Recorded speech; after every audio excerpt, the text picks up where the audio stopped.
అలా చెప్పండి, ఎట్టకేలకు నరేంద్ర మోడీ గారు నైట్ ఒక వీడియో చేసి పెట్టిరు, ఏం చెప్పదలుచుకున్నారు?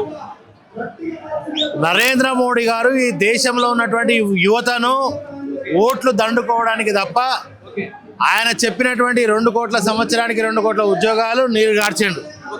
ఇవాళ నీట్ అనేది ఏ రాష్ట్రానికి ఆ రాష్ట్రానికి స్వయం ప్రతిపత్తి కలిగిస్తే బ్రహ్మాండంగా రాష్ట్రంలో ఆ విద్యార్థులకు న్యాయం జరుగుతుంది. గతంలో 10 ఏళ్ల కింద ఏ విధంగా అయితే నీట్ ఉండను ఆ దాని ద్వారా అట్లా చేస్తే తప్ప ఇది కావలసుకొని యువతను నిండా ముంచే ప్రక్రియ.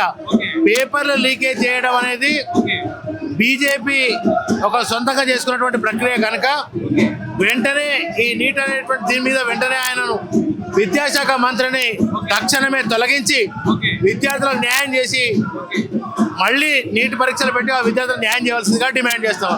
ధర్మేంద్ర ప్రధాన్ రిజైన్ చేస్తే పరిష్కారం దొరుకుతుందా అని మాట్లాడుతున్నారు, దీనికి ఏం చెప్తారు? ఎస్, 100% దొరుకుతుంది. ఎందుకంటే ఆయన గతంలో ఇదివరకే 2-3 సార్లు ఇట్లాంటి బీజేపీ ప్రభుత్వం ద్వారా ఈ నీటి విద్యార్థుల పేపర్ లీకేజీలు జరిగినాయి కనుక ఒకసారి మంత్రికి ఒక పనిష్మెంట్ కావాల్సినటువంటి అవసరం ఉన్నది.